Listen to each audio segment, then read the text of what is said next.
yes, I think it took a very long time to get comfortable on a film set, or totally. And yeah, it's like it's what was it? Anthony Hopkins talking about Katharine Hepburn on Lion in Winter, taking him aside and saying, "Don't act. Don't do it. Don't. You're acting. Don't act." Sure. He was doing too much.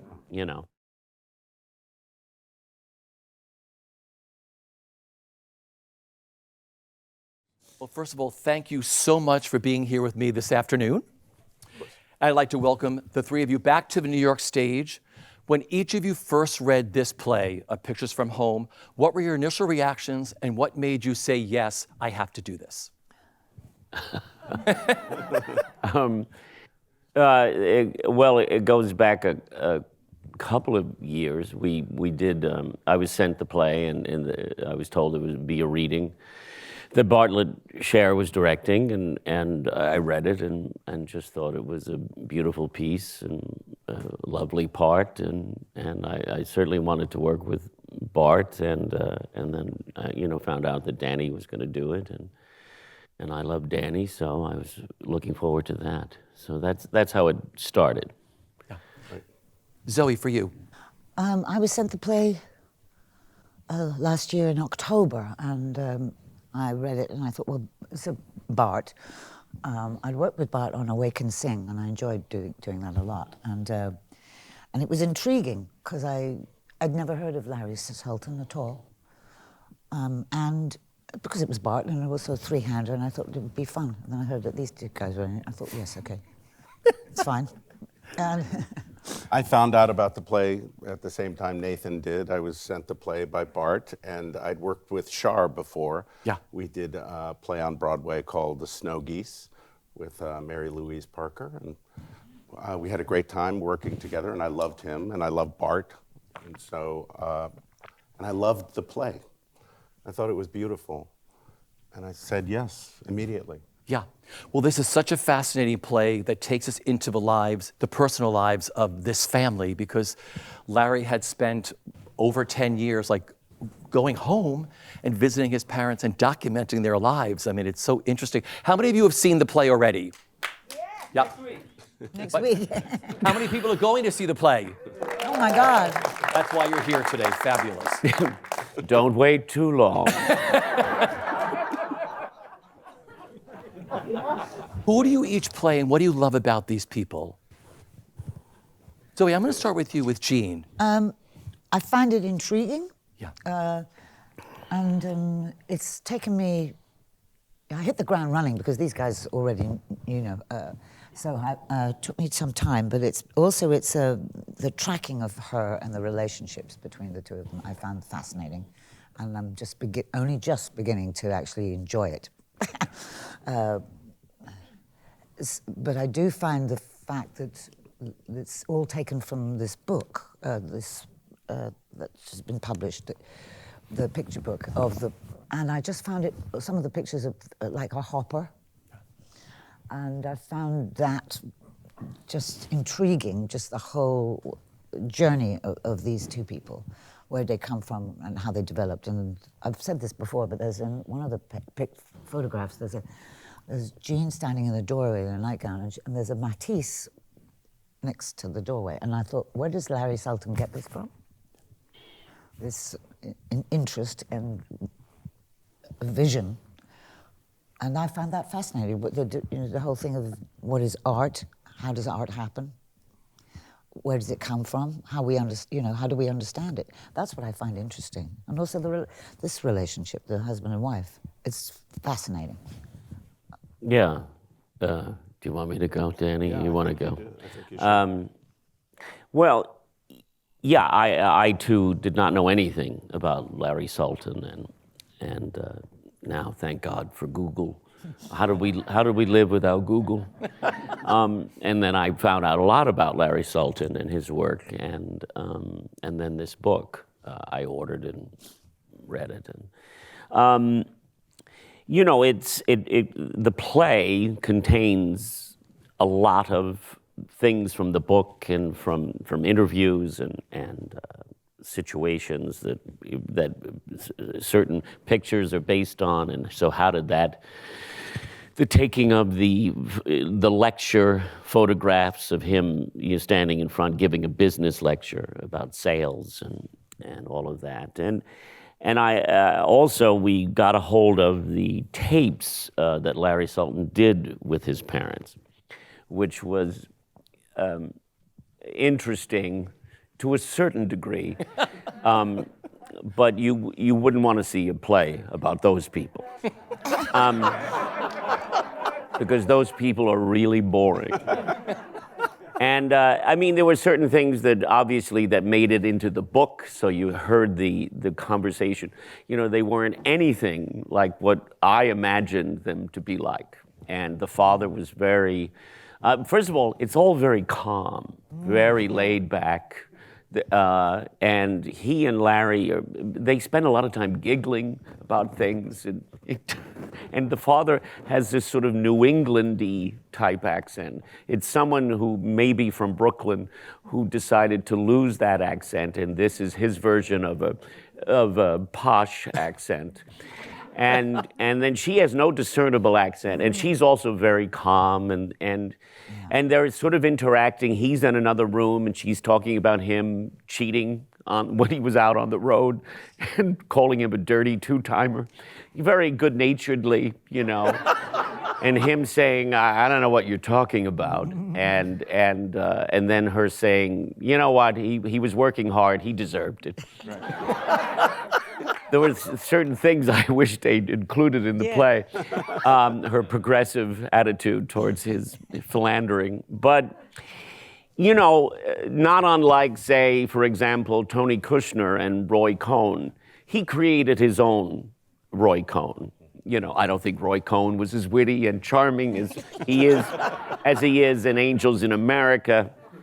And I don't think the real Herb Sultan had the kind of sardonic, dry sense of humor that he has in this play. And he's also creating, this conflict of the artist and the father. And it's, he's found a unique way of telling the story. First, just the use of these photographs is highly unusual. And this mix of a little bit of documentary, a little bit of family dramedy, and this three-way TED Talk where we are each fighting to tell our version of the family narrative, and the audience is, almost like a jury. It's another actor in the play.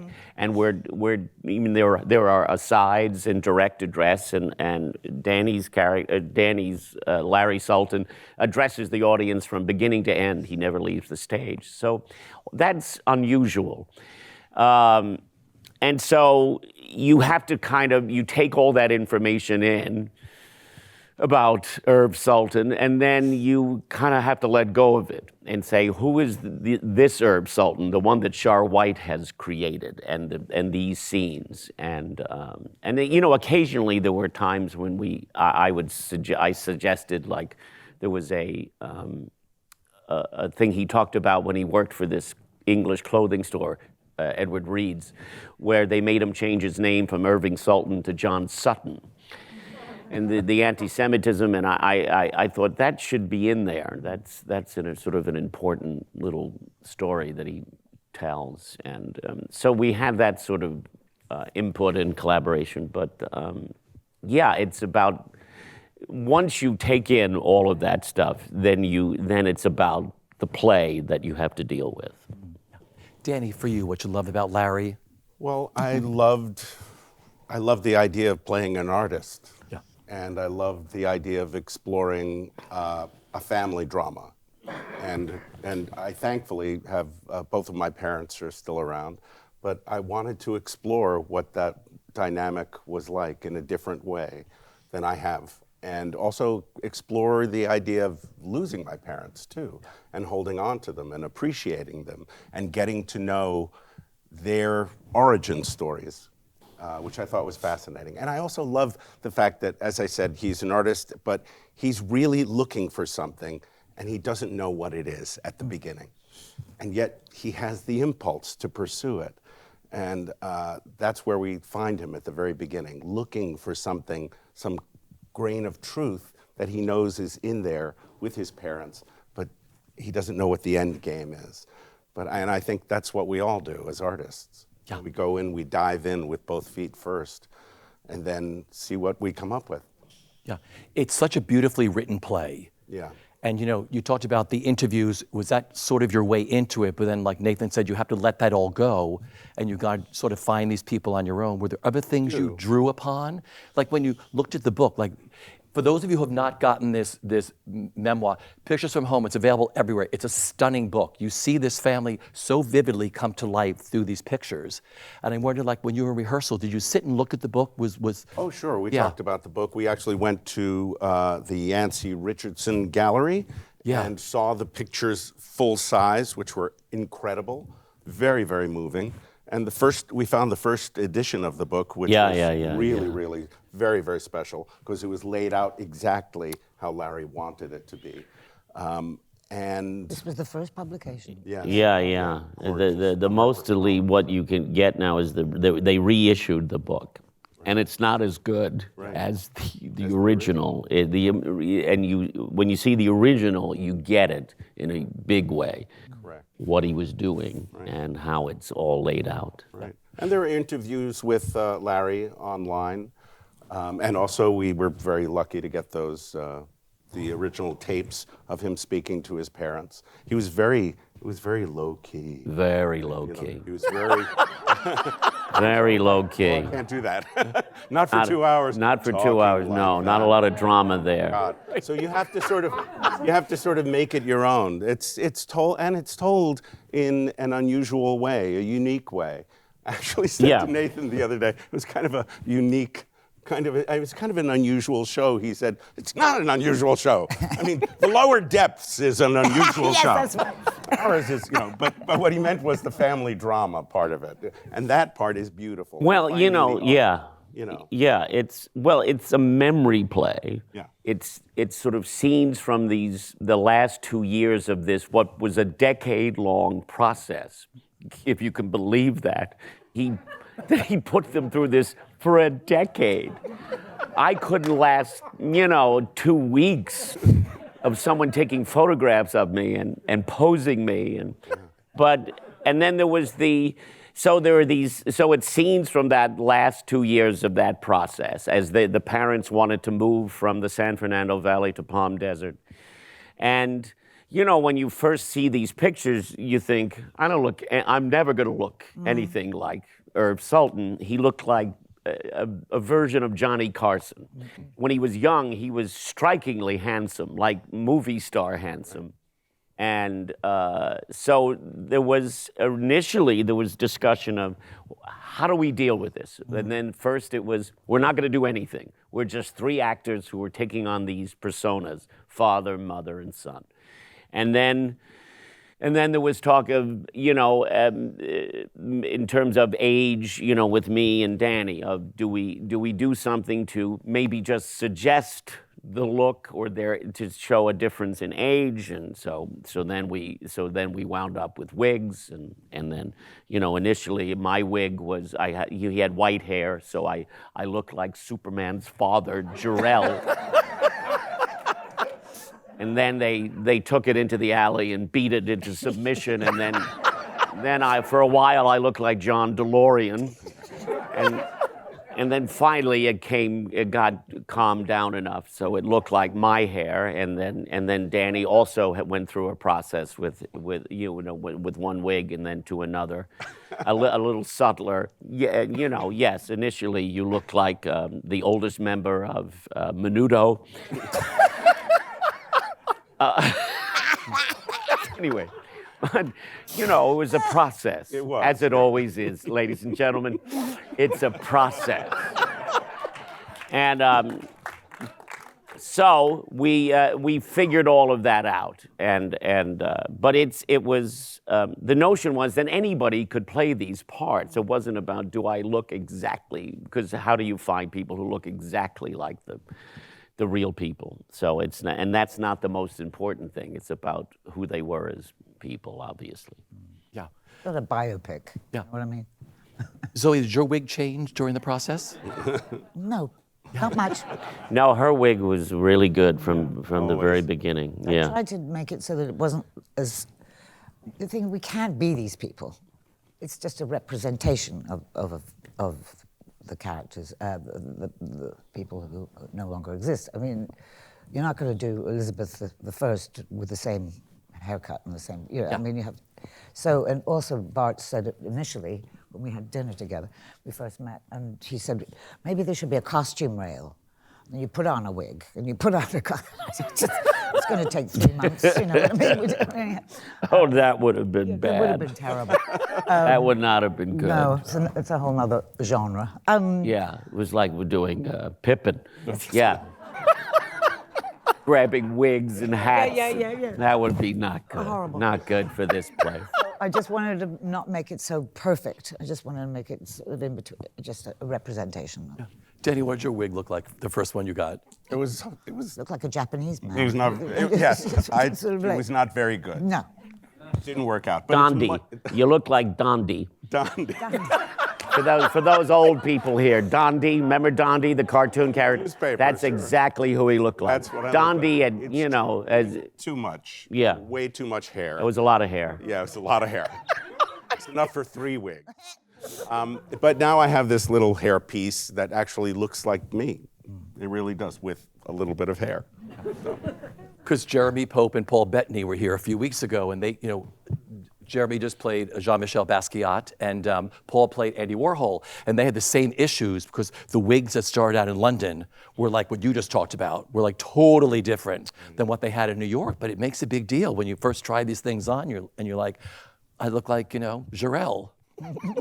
Yeah, I mean, it's hard. It's hard to get that right. It's, the last thing you want is for people to, go, oh, it's Nathan Lane in a wig. Yeah, exactly. The wig. It's very noticeable that it's a wig. Right. And so it's hard to get it. It's another, I mean, the thing is, it's just another piece of information that you're giving all the time, and it Yeah. has to feel right. It's just like a character just getting into that. It's nice to disappear into, with a different look, and but it's tricky to get right. Because there was a question that someone wrote for the audience I was going to do later, but how does a costume play into you perfecting a character? You just started to talk about this. I love it. I really enjoy it because it's a collaboration. But then, that's what the theatre is about. Yeah. It's a collaboration, and that you find it together and what is right for you, the feel of it, and also not to be constantly making it look exactly right, but just have an impression. And it's you try things on. And the great thing is that this costume designer has been so clever. She just got a whole lot of rails of stuff. And it's just what feels right and what you can create together. I mean, I didn't realize we were going to have so many costume changes. Yeah. And that was a bit of a shock. Not a shock, we just had to... It was difficult to get into your head that we were going to constantly be representing another thing. But it works in the end. I mean, it's Southern California. It's casual wear, mostly casual wear, golfing or just hanging out. And, Irv Sultan, he spent a lot of time in just shorts, no shirt, and I wasn't going to be doing that. I'm very happy for Irv that he felt felt good about his body, but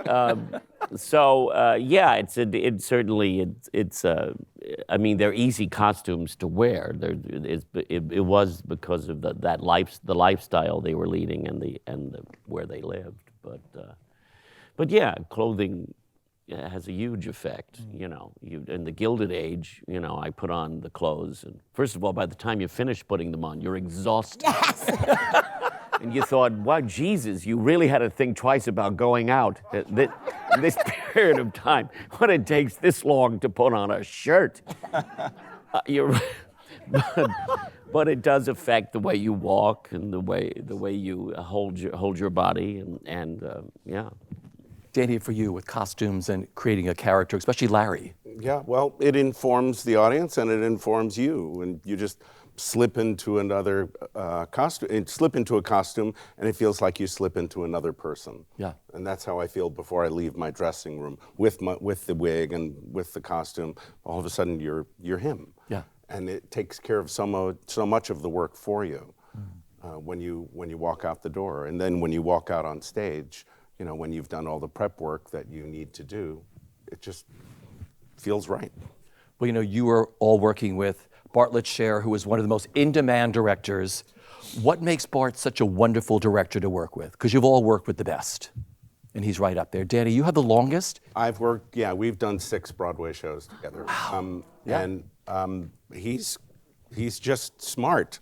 That's basically it. And he wants to get into the sandbox with you. He hasn't figured everything out. He has many ideas when you walk in the room, but he wants to make sure that you're as comfortable as he is with everything, and you find it together.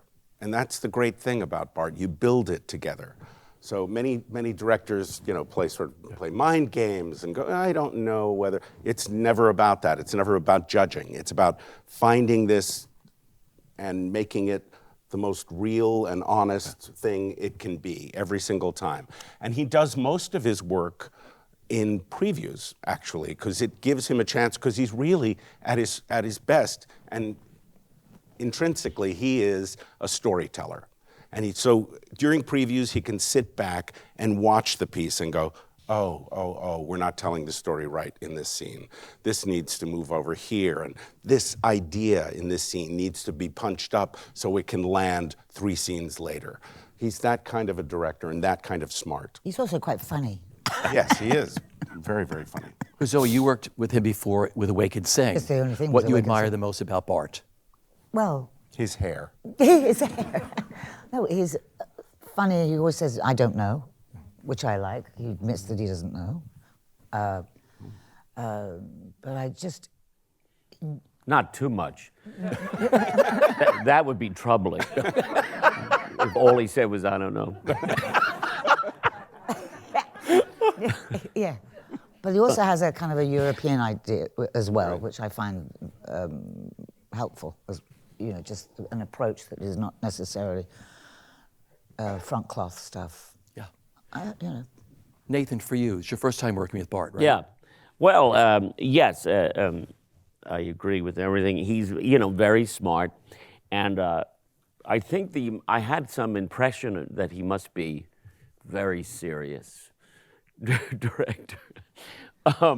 And we only, we would meet in passing at benefits and things, or theater, or he wrote me notes a couple of times.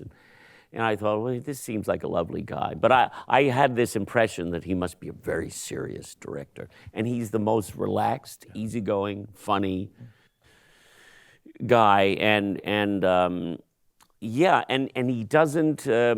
he never seems, he may be, but he never seems worried or like, uh-oh, we're in trouble. He's always like, everything's gonna be fine. It's all gonna work out in the end, and which is a very comforting thing. And I've loved working with him. He's just one of the best. He's a great leader, and yet you feel like you're in the sandbox with him, and he's, we're working it all out together. He's a great guy. Yeah. And just a lot of fun too. Yeah. Well, this is a brand new American play. How wonderful and helpful was it having Shar in the rehearsal room with you? Anybody can start with this. It was, as far as I was concerned, I think it was good because it was a collaboration as well with Bart, and that Bart would ask him if he could rewrite something if it wasn't working or something like that. I think it was helpful. I mean, don't you think? Absolutely. Yeah. I loved having him there. Yeah. Also, you could ask him, why am I saying this here? And he could justify it or go, do you not hear what I'm hearing? And then maybe adjust it. And he changed a lot. There were a lot of changes during previews and during rehearsals, just to make it tighter and tighter and more succinct in its ideas and its philosophies. Yeah. Nathan, for you, having Shar in the room. Great. He's great. He may be one of the best-looking playwrights Yes.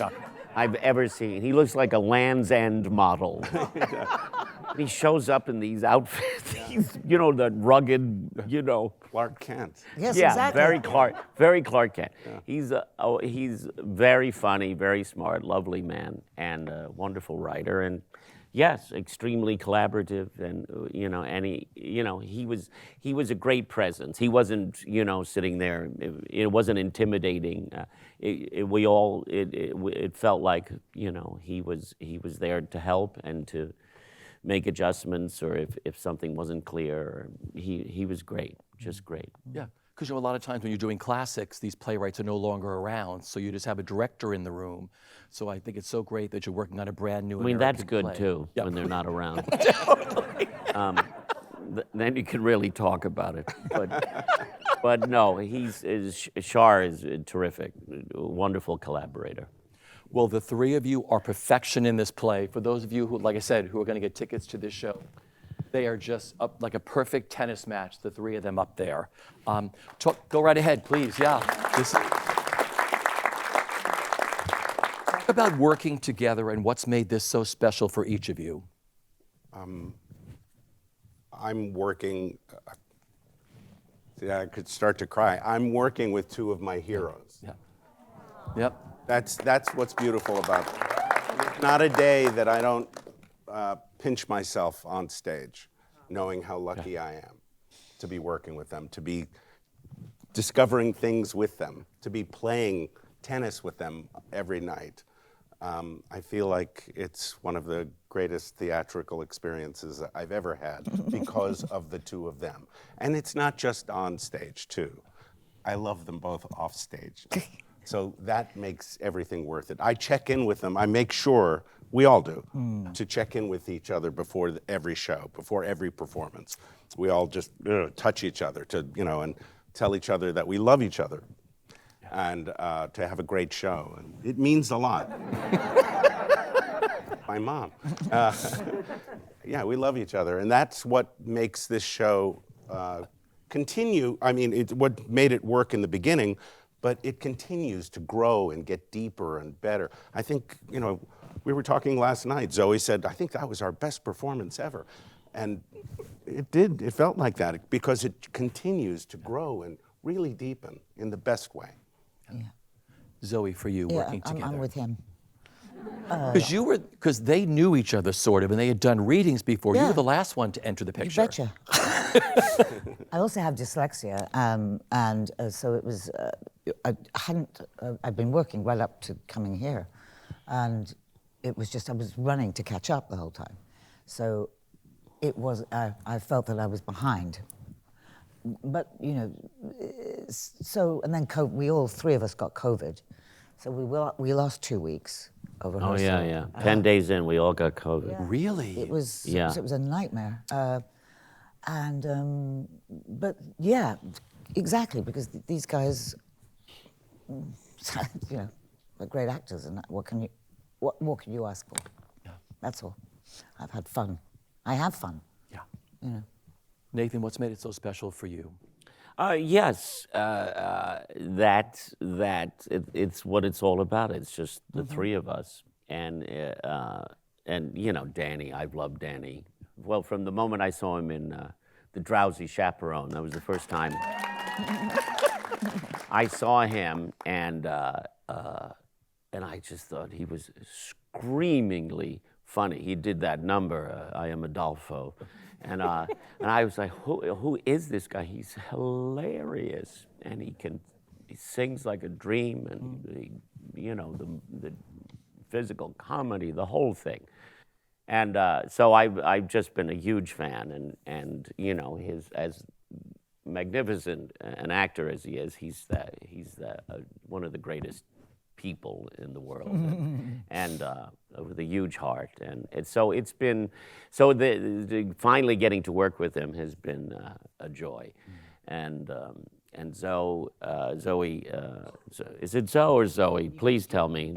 I think at this point you can tell me. It's Zoe. Zoe, it's Zoe. You can call me Zoe. Yeah, that I just say that British woman. And anyway, it's been, you know, I didn't know Zoe, but obviously I couldn't even pronounce her name.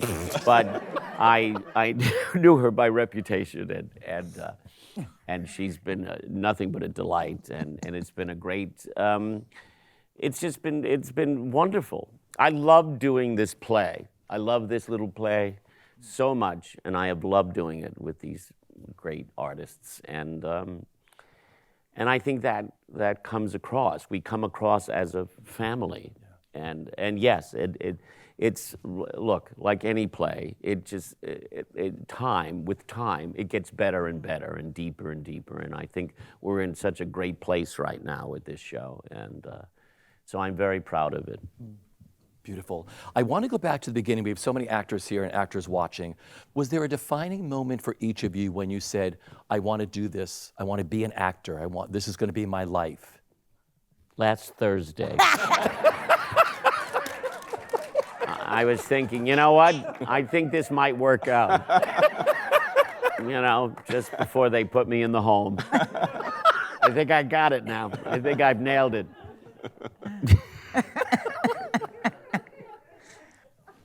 I was taken to the theater very young. I was lucky enough to have parents who were interested in everything. When Dad was blacklisted, they moved to England, and just before he was subpoenaed, he was tipped off that he was going to be subpoenaed, and he got a film in England, so Mum packed everything up and into storage and came over with my big sister, and then sure enough, he was subpoenaed, and he refused to go back, and they took their passports away. So, you know, MI5 and people like that were following Dad and constantly labeled as a communist, and so. But when I was growing up, I was just. I think my nanny here used to take me to communion, and I loved the incense apparently and all the costumes. That's what my mother said anyway, and I just loved going to the theater and being part of it. So I've always known. Yeah. I've always wanted to do it. Well, for those of you who don't know, her father is one of the finest actors, Sam Wanamaker. Yes. Her mother was actress Charlotte Holland. They didn't want you to go in the business, though, did they? Oh, God, no. No. Firstly, they wanted me to change my nose. Then they wanted me to... Also, just because I'm a girl. And it's harder because you're on your face and what you look like. But I worked for a casting director in England as a Girl Friday. She threw me a script. And she said, read the script, I've got to go out. And here's Spotlight, which is, those books with pictures of people from A to Z. And choose Vanessa Redgrave's best friend in this film. It was Isadora, but Isadora Duncan. And so I went through it, and she came back and she went, oh, sorry, no. Oh, no, that photograph's so old. And it went like this. I thought, fuck this. This is the way, this is how we cast. Of course, it went to an American, which is, this is funny. But I thought, I don't want to be in this business if that's as easy as that. Is that how you cast, just from somebody's face?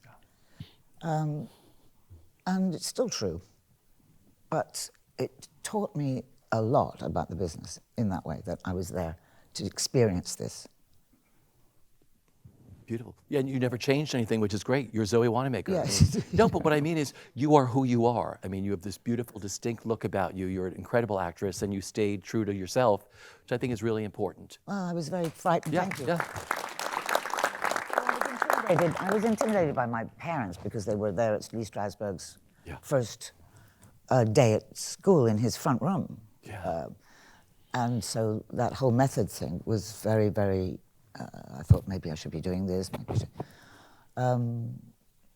And when I went to drama school in England, I said I wanted to, the method, I want to try this, I want to try Stanislavski, I want to try this. Oh, this is a read a book. So, yeah. I want to experience it all, of ways of getting there, of finding, not being in a muddle. Yeah. Nathan, for you, was there a defining moment for you besides last week?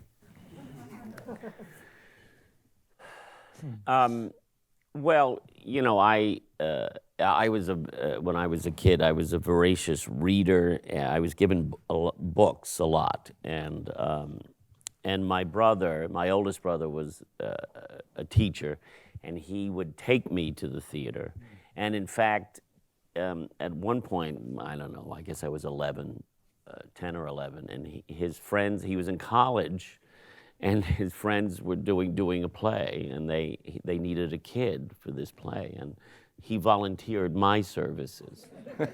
I'll get my kid brother to do it. I didn't know why. I don't know. He must have seen something in me.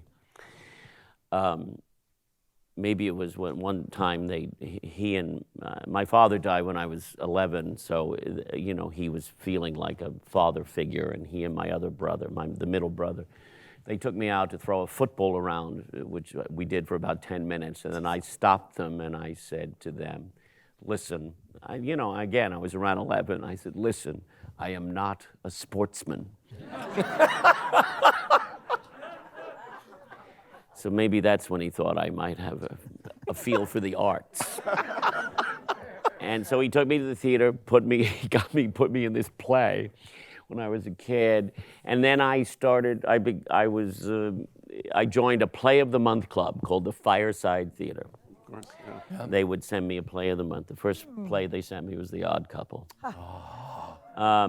So it always it always felt like, oh, you know, when I was taken to the theater and that whole communal experience and sitting in the dark and being told a story, that seemed like, it felt to me somewhere inside like this is maybe something I could do.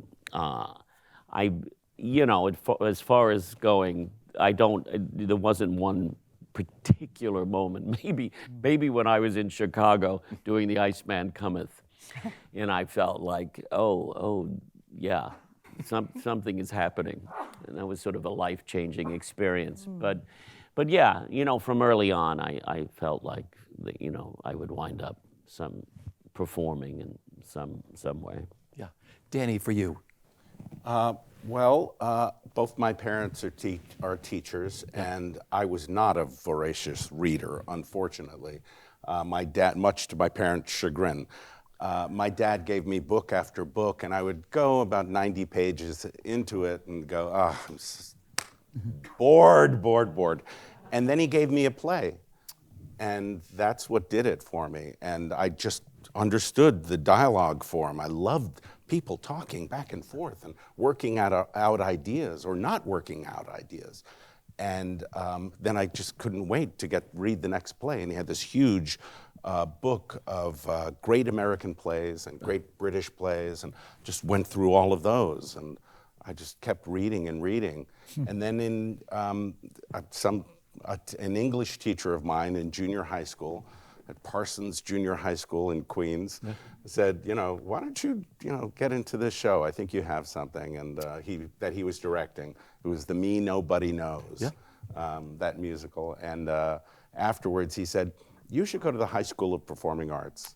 And I said, okay, what's the High School of Performing Arts? And he explained it to me, and he said, Liza Minnelli went there, and Ben Vereen went there, and it's a great place. And I said, okay, what do I have to do? He said, you have to perform a couple of monologues. I said, great, what's a monologue? And it was like that. And one thing led to another. And the year I tried out, well over 4,000 New York City school kids auditioned, and 127 made it in. And I was just lucky enough to be one of those 127 people, and it changed my life. Yeah. That's good. Do you remember your monologue? I remember that you did a did? monologue from Saroyan's The Time of Your Life. Wow. Also from Dead End. God. Sidney Kingsley, yeah. Yeah. Beautiful. Do I remember it? No. No. I thought you were taking that pause. Okay, do it. No, do it first now. No. Broadway debuts. 13. Broadway debuts are very special. They only happen once. How magical were each of yours? Zoe, yours was your beautiful performance in Piaf, co-starring alongside Jane Laportaire. Go right ahead. I remember it vividly. This show marked a turning point in your career, didn't it? Of how you something with your hands? Oh, how funny you should say. The guy who directed it was Howard Davis, who was at the Royal Shakespeare Company, and he was the first director who made me concentrate, because I was always worried about what am I doing with my hands, and he just made me think. That's all. And it's the first time I stopped worrying about what am I going to do with my hands. And it was, that was wonderful, the first time. Because it was about thinking, that was all. And you always try and think, but I mean, just kind of deflecting, making an actor, and that's a great talent in a director, actually, so that you don't feel that you don't feel embarrassed. Yeah. That you're wrong. That's, it's just making work go in he was brilliant. I worked with him about 8 times after that. Brilliant performance in that. Thank you. Really great. Nathan, yours was opposite George C. Scott in Present Laughter at Circle in the Square. Come on. Yeah, that's George C. Scott. What is one of your favorite memories of working with George? No.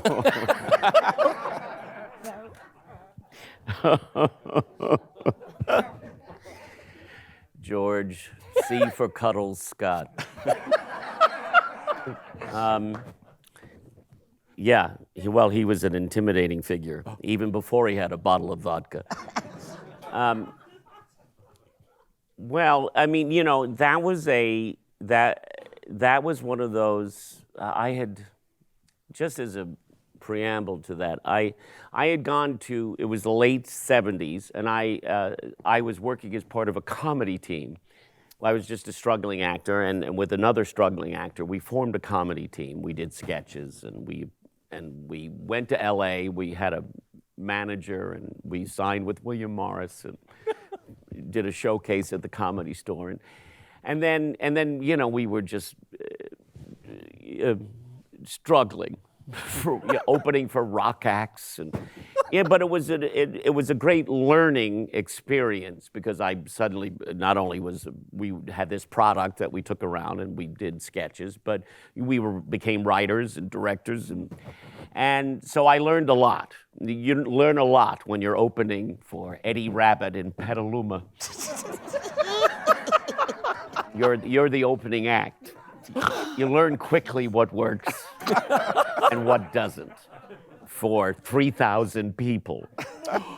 So I finally came back to New York because I got this job in a television series with Mickey Rooney and Dana Carvey called One of the Boys, one of the worst sitcoms in the history of American television. But it got me back to New York because we'd been in LA, and then it quickly ended after 13 episodes, and I went, and the guy at William Morris was head of the theater department. I said, what I really want to do is theater.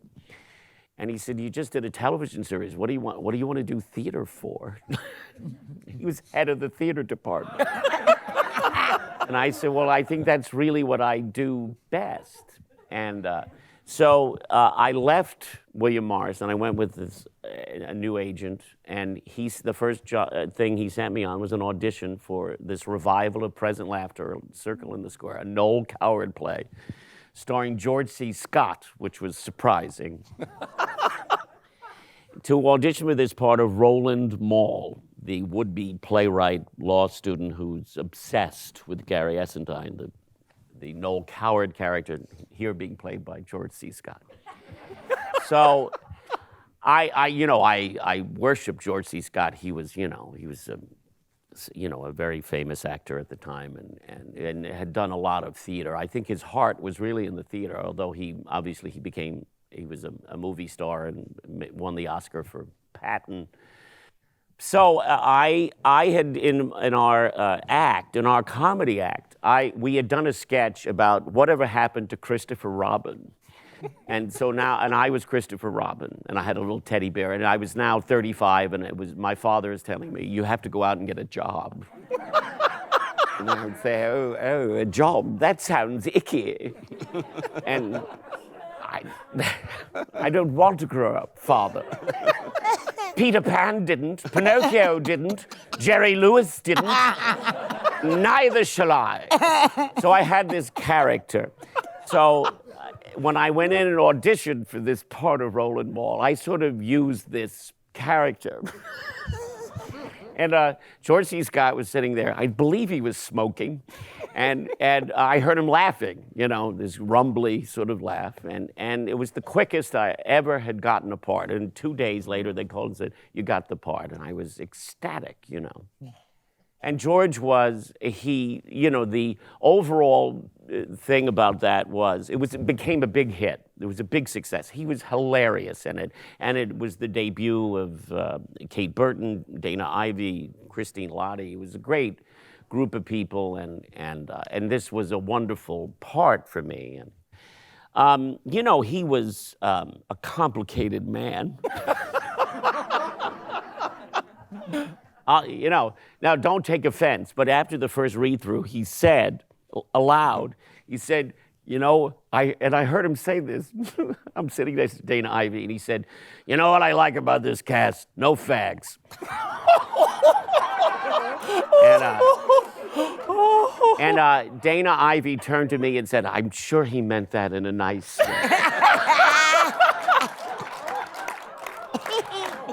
Now, he loved me, and he was like very paternal with me. He loved me, but he was, the other thing I remember is we had this thing where he would, there's a built into the part, he's obsessed with that character, and he has this strange laugh, sort of maniacal laugh. And so at one point he tried to get away from me, and he went all the way over to the other side of the circle of the square, the other side of the stage, to sit in a chair away from me. And by the time he got there, I was already sitting next to him. And it would get a huge laugh, and I'd just be staring at him. And he said to me, and he wouldn't look at me, and he said to me once, what are you doing when you do, you know, that laugh is going on so long? I said, I'm not doing anything.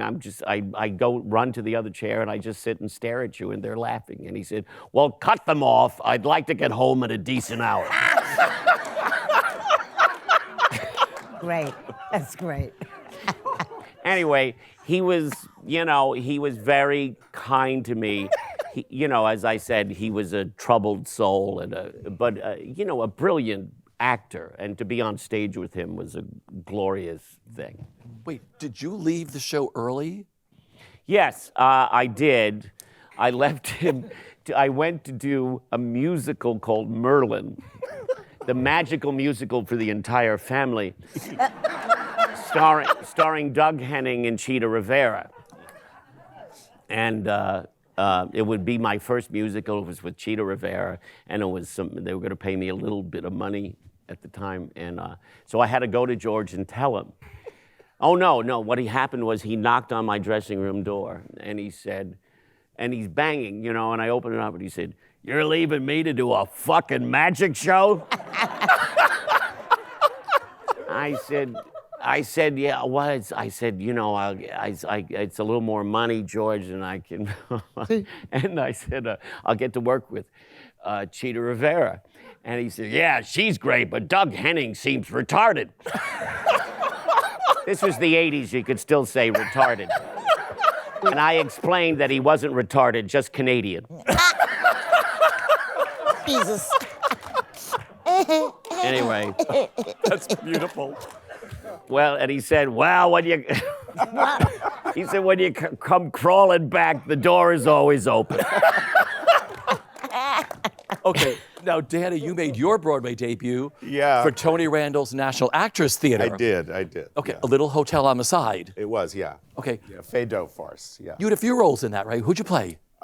Gosh, I was a porter at one point, and then somebody left, and I was bumped up to, a policeman or something like that. Yeah, the thing that I remember about it is I'd worked with Tony in Summerstock in 1987, and I said to him, if you ever do this National Actors Theater thing, which he'd been talking about for 20 years, Yeah. I said I would love to be a part of it. Because we got along so well when we were working together. I mean, he was just such a character, and I had idolized him in The Odd Couple, of course, on TV, he and Jack. And he said, oh, well, I'll do that. And then in 1992, I picked up the phone. He went, Danny, Tony Randall, and sure enough, there he was offering me, and after years of auditioning for Broadway show after Broadway show, that phone call just went, oh, and I went, yeah, I'll do it, hung up, and that was it. And Lynn Redgrave was in the company, and Marianne Plunkett, and also making his Broadway debut was Rob Lowe, of all people.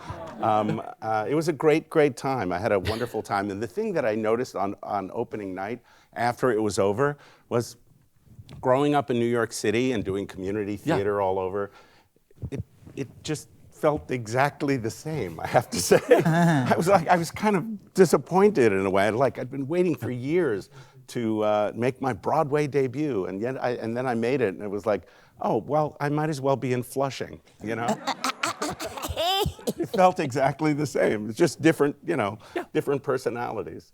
The stage is the same, the lights are the same, they're just in a different area. Exactly. Yeah. The work is the same. Yeah. And that taught me a lot. Well, the three of you have given us some of the most memorable performances on stage. I just want to mention a few of the highlights and just tell me what comes to mind, a fun story or a great memory. Sure. Zoe, you received the Olivier Award for your riveting performance as Electra, directed by David Laveau. This was such a physical role in a very physical production. How challenging and exhausting was that role for you? Yeah. Yeah.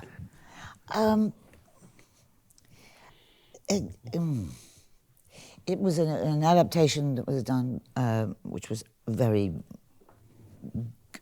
It was. Yes, it was exhausting, but then I think you put yourself into most things, and it is exhausting, whatever it is, whether it's Electra or Pictures from Home.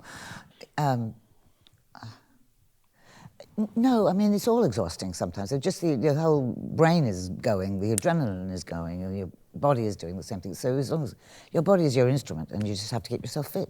Yeah. I mean, I remember Dad taking me to see Olivier doing Othello, and said, "This is going to be I just want to know, this is the most technical performance you have seen, but it's brilliant," and it was brilliant.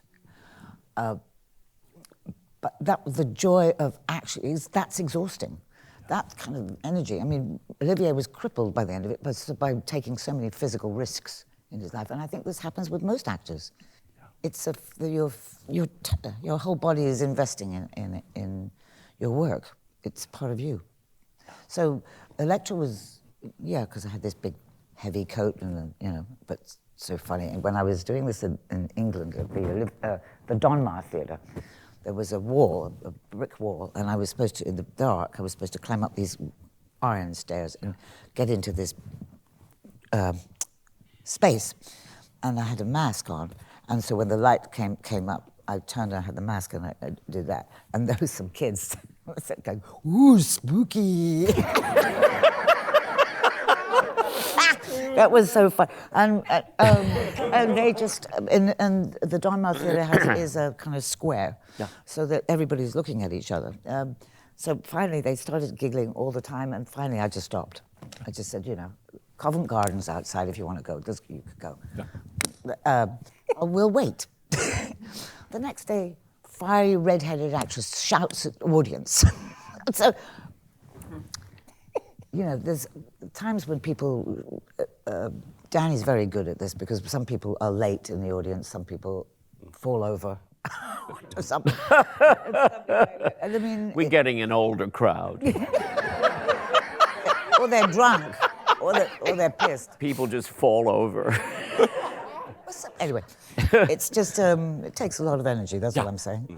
I can't remember what that story was telling me, but it was... Nathan, your electrifying performance as monstrous lawyer Roy Cohn in Angels in America, which you talked about earlier. What did you draw upon to help you create him? And what made that experience so special for you? That part is just a gift, you don't have to draw upon a lot. It's right there in the play. That part is just, it's just a magnificent play and an incredible part. You do a lot of research and you read about him, you read about, all of that stuff, and you take all of that in. But so much of it is right there on the page that Tony gives you in the play. So it's like it's exhilarating, and of all, of a lot of those parts, it's very well thought out. It's not as taxing as if you do the whole thing, both plays in a day, that's 7.5 hours of theater. That's taxing, but it was thrilling. It was never a chore. It was always like, wow, I get to do the doctor scene, and tell him I'm not, gay. And that stuff is it's a pleasure. I loved it. I loved being Roy Cohn.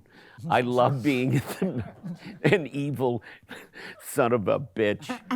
It was great. It's great because it's so brilliantly written, and it's he's funny and he's charming and seductive, and then he's a monster, and then he's dying and fighting for his life. That's all he ever did was fight. He fought everybody. Did you ever see I used to look at it a lot when I did it. He did 2 60-minute pieces, and he couldn't resist doing the second one because he liked the notion of, getting to do 2 60-minute interviews. And when the second one, he was dying. It was towards the end of his life, and he was dying of AIDS, which he said was liver cancer. And Mike Wallace was very hard on him, and you see him, and I used to watch it a lot, every time I watched it, I thought, tell the truth, Roy. Tell him, he would ask him if he was gay, and he would say, no, and it says this is liver cancer, and I'm just, I'm a bachelor, and he was, and in a way it was tragic. If he wasn't such a prick, it was tragic, that he, because of, the generation he came from, and he was never going to allow himself to be vulnerable, whether it was being a Jew or being, he was born he was a registered Democrat, but he only worked for, Republicans and conservatives, but he was a fascinating, brilliant creature. If only he'd used it for good rather than evil. But it was, but playing the part is extraordinary. So I loved it every time I got to do it, and with a great company like that. Oh yeah, Danny, for you brought so much joy to audiences as Tevye in Fiddler on the Roof. What did that role mean to you? Well, I had done the role when I was 19 in Summer Stock with Theodore Bickel. And many of the people who'd played it on Broadway were in that production. It meant a lot to me, and I had also done it in community theater when I was a kid, when I was a young teenager. And I never, ever imagined that I would be playing that role. And I was doing Tally's Folly with Sarah Paulson off Broadway, and Sarah's wonderful. And Bart Shear came to see the show, and after the show he said, let's go grab a drink. He said, they asked me to direct Fiddler in a year and a half, and this was his words, I'd like you to be the guy. And I said, oh, well, sure. He said, they may wind up going with a star, but So I thought, well, okay. He said, you just can't tell anybody. I thought, okay, great. So I sat on it for a year, not knowing whether I would ever get the offer, but hoping that it would happen. And I thought it was I thought it was wonderful of Jeffrey Richards, who's also producing our show, to produce a show without a star in the role. and to bank on Bart and myself and the story. And I think it turned out pretty well. I loved doing that role. It is an epic role, 3-hour show, and you're giving giving everything you have, 100% every moment, and you're always driving the bus, you know? So it is an epic thing that every actor should, get a chance to do at some point. It's such a wonderful role. It's perfect show. Yeah. There are a few of them that are just perfect, and Fiddler is definitely one of them. And I loved every second of it. You were sensational on that. Zoe, I had the privilege of seeing your magnificent performance as Kate Keller in Arthur Murrell's classic All My Sons, opposite David Suchet. Yeah. Massive role. What did you love the most about playing Kate? I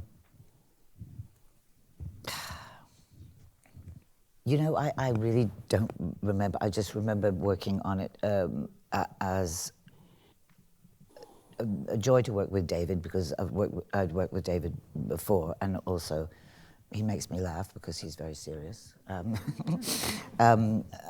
Also working with Howard Davis, who I really enjoyed working with. I found it always with these parts, you know that somebody else has done it. And you don't want to be, you're scared of putting those shoes on in case you fail. Yeah. Failure's in your head most of the time. But the thing is, you're always learning. Arthur Miller was just a bit of a genius. It's a family dynamic. It's the same thing.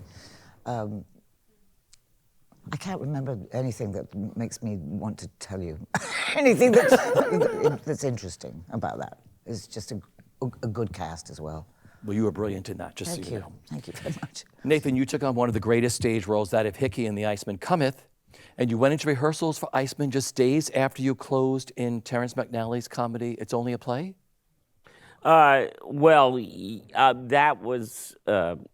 it's not like I just jumped over to O'Neill. We had done that production a few years before in Chicago, as I mentioned, at the Goodman Theater, and then we were going to do it at BAM for whatever it was, 6 weeks or a little longer maybe. But yes, I was doing It's Only a Play on Broadway, and then jumped back into Iceman, which was it's great when you go back to a part, and then you think, wow.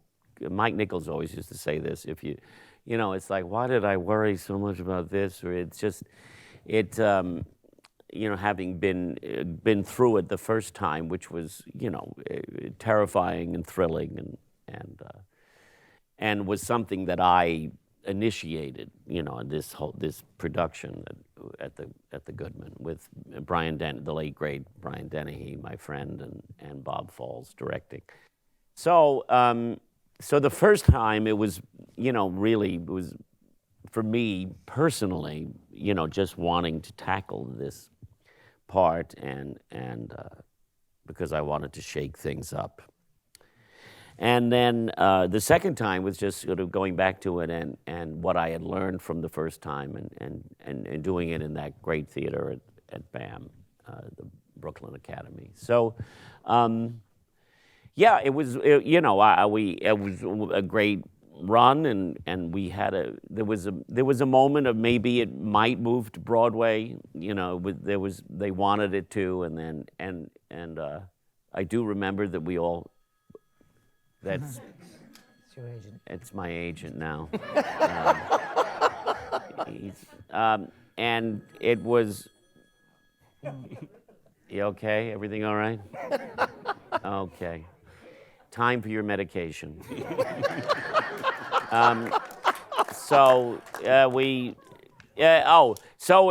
were all. I talked to the company, and nobody wanted to do it. Nobody wanted to do Iceman, like 8 shows a week for several months, because it's a dark place to live in, and I thought I would have a nervous breakdown. Yeah. And but Scott Rudin wanted to move it, and we did the front page instead. But it's one of the great, it's one of the greatest plays ever written, and it was a life, as I said, in particular, the first time around, it was a life-changing experience, and but I loved doing it, and I remember because once you've been through it, it's like you're I remember we were at a Tony luncheon, and I was there for Angels in America, and across the room was Denzel Washington, who was doing Iceman on Broadway. He was doing they did a shorter version of it. I was doing the 5-hour version. It was another reason we didn't want to do it on Broadway for several months. And he came across, and I didn't know him, I just admire him. Great actor, and he came across and he was smiling, and he came across to me and he leaned in and he said, "You know what I'm going through, don't you?" And I said, "I certainly do, and I'm with you 100%." Yeah, it's a small fraternity of people who have lived through that play or have played that particular role, because it's such a mountain to climb. But yeah, I loved when I was in it. As painful as it could be on certain nights, I loved that experience. And It's always the writing, isn't it? always, It's Always. It's always that's how you lift off. Yeah. Because you've all taken on those kind of roles. I mean, nothing any of you have ever done is easy. That's what I love about their careers. Everything you tackle is climbing a bigger mountain. When I was like, I know what you've all done. I looked at your work and I was like, Electra, All My Sons, Hickey, all these incredible roles, Roy Cohn, Danny, you too, were taking on these mammoth roles like Tevye and everything else. Because you didn't talk much during that. I mean, outside of the show. No, you couldn't. Yeah, no. you couldn't. But that's how I choose roles. Yeah. I go, what do I think I can't do? Yeah. Yeah, What scares the hell out of me? exactly. And that's what I move towards. Yeah, it seems like you all do that. I mean, you could all sit back and say, I'm doing television, or I can do another film or another TV series or whatever, but no, you take on a 5-hour version of, The Iceman Cometh. Yes. Yeah. Yes. So sure. I mean, we've talked about this because you've interviewed me many times, but I had this moment. I was sort of at a bit of a crossroads. When I was doing the Addams Family on Broadway, which. Really, look, and then people are walking out the minute I mentioned the Addams Family.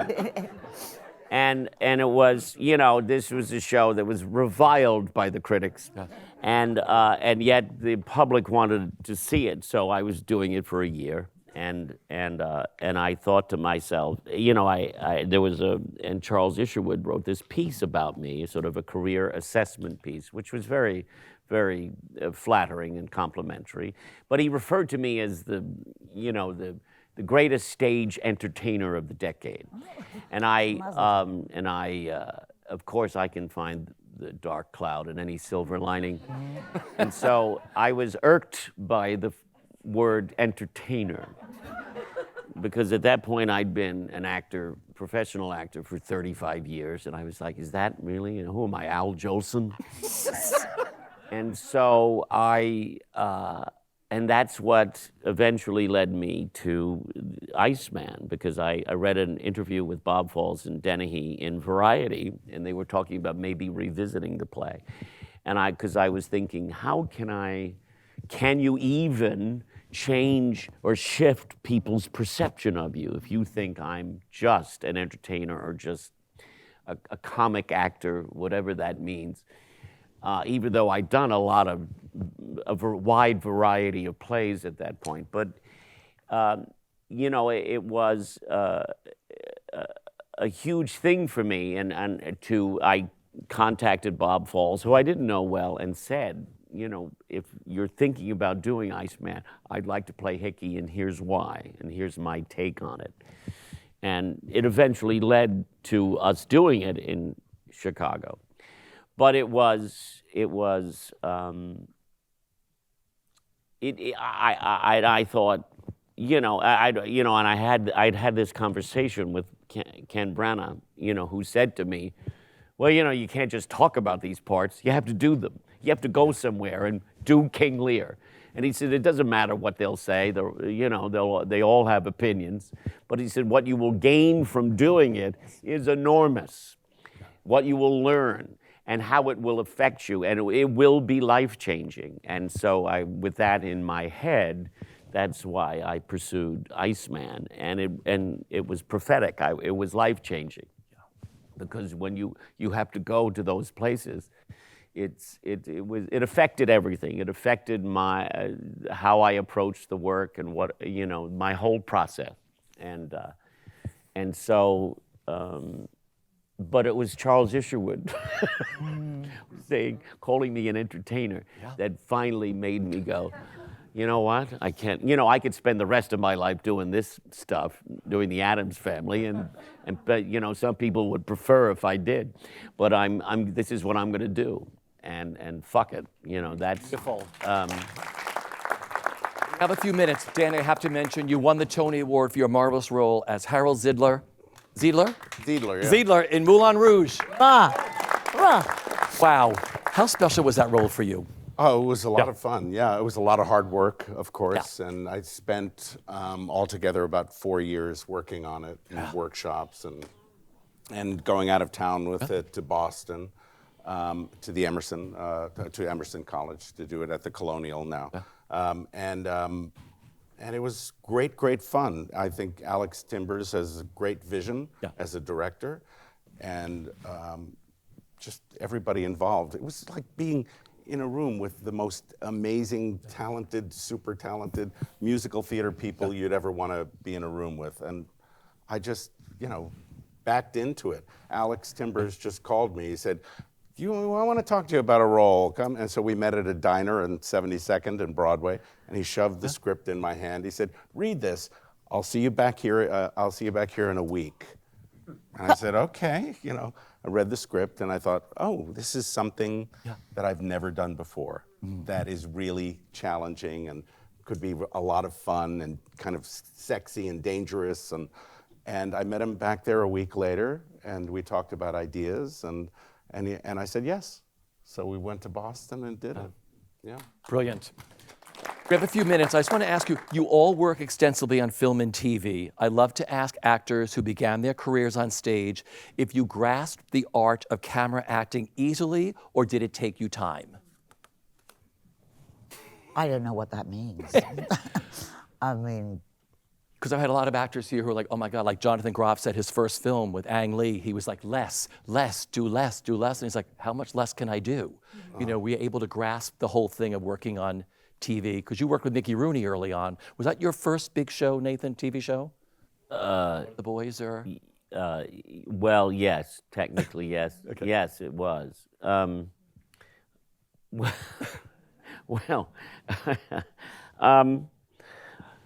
Look, it's still,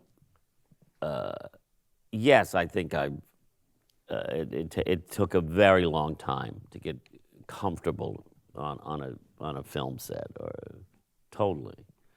And yeah, it's like, what was it, Anthony Hopkins talking about Katharine Hepburn on Lion in Winter, taking him aside and saying, Don't act. Don't do it.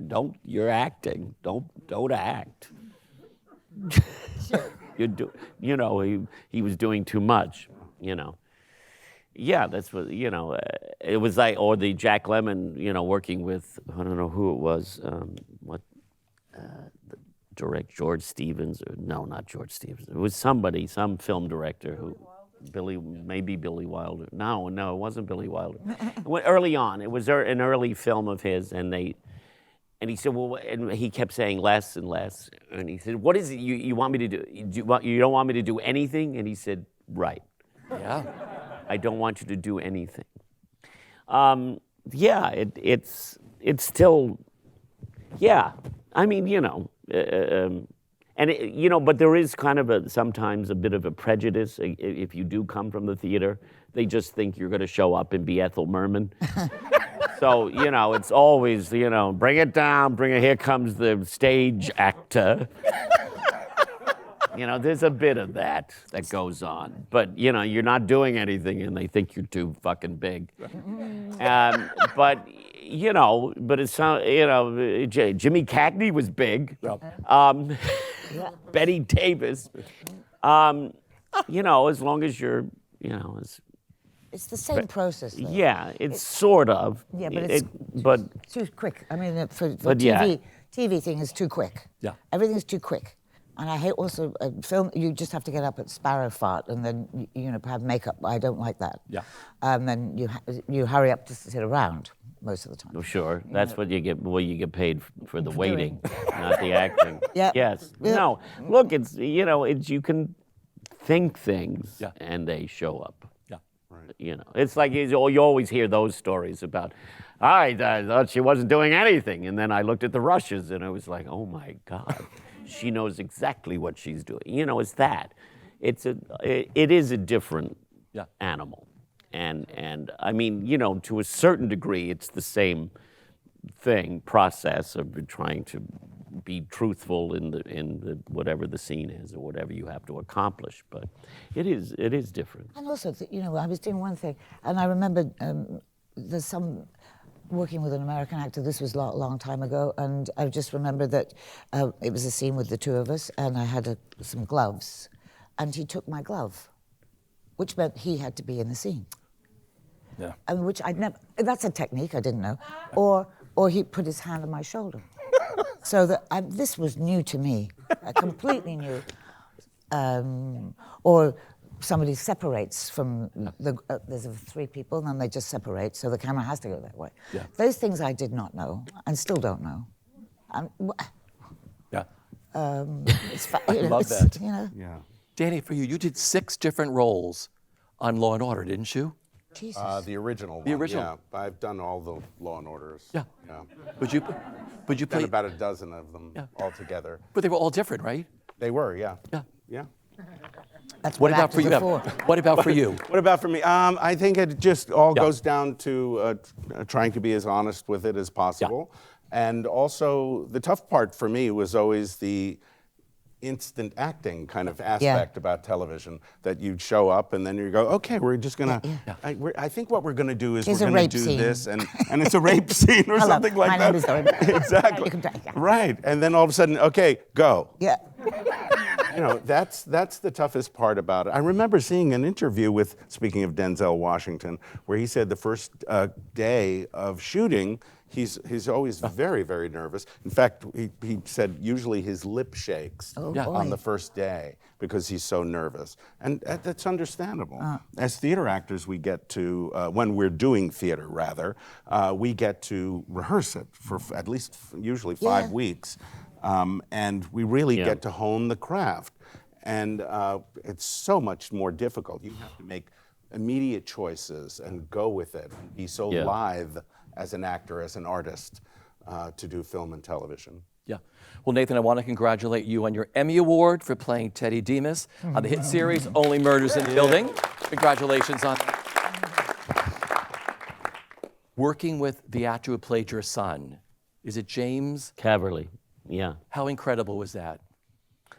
Well, he's a beautiful young actor, and that show, it was so. I know Marty and Steve a long time, and I just thought, oh, great, yeah, I'd be happy to do it, and thinking it was just going to be comedy, and then my stuff turned out to be serious stuff and much darker, which was fun. But they said to me, oh, can you learn, you're going to have to learn some scenes in American Sign Language, and you said you got about, I guess, 6 weeks, maybe, so. And then I would beg them not to rewrite because it would mean I'd have to get a whole. And I had this guy, Doug Ridloff, who was a coach, I worked with, and James Caverly was just lovely about it, and my learning his language, and yeah, it was an ambitious episode. The one that I won for was, the silent episode, and most of it was in American Sign Language.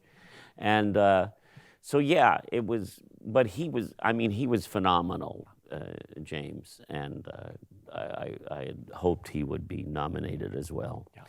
But it was a great experience, and learning what I did, of the language, and so yeah, and yes, it was surprising. I mean, the joke is that this was my 7th Emmy nomination, and in that category, and I finally won in the one where I didn't talk. You couldn't hear. It was a silent episode. I just kept my mouth shut all those other times.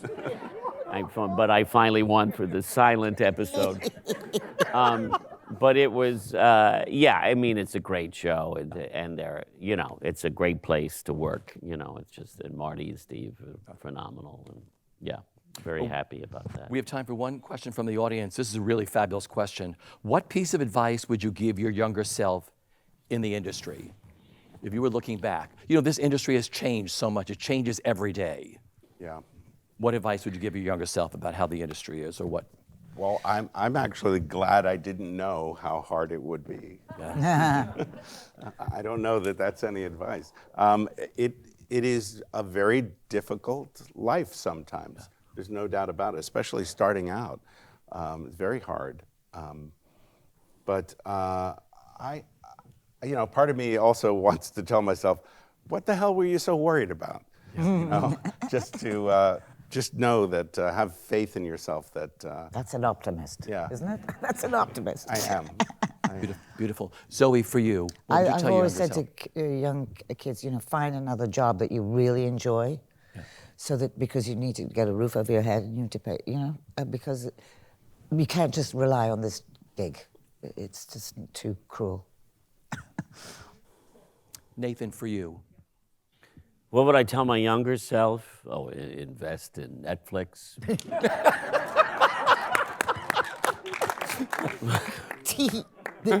I don't know. There's so many things I could tell my younger self. I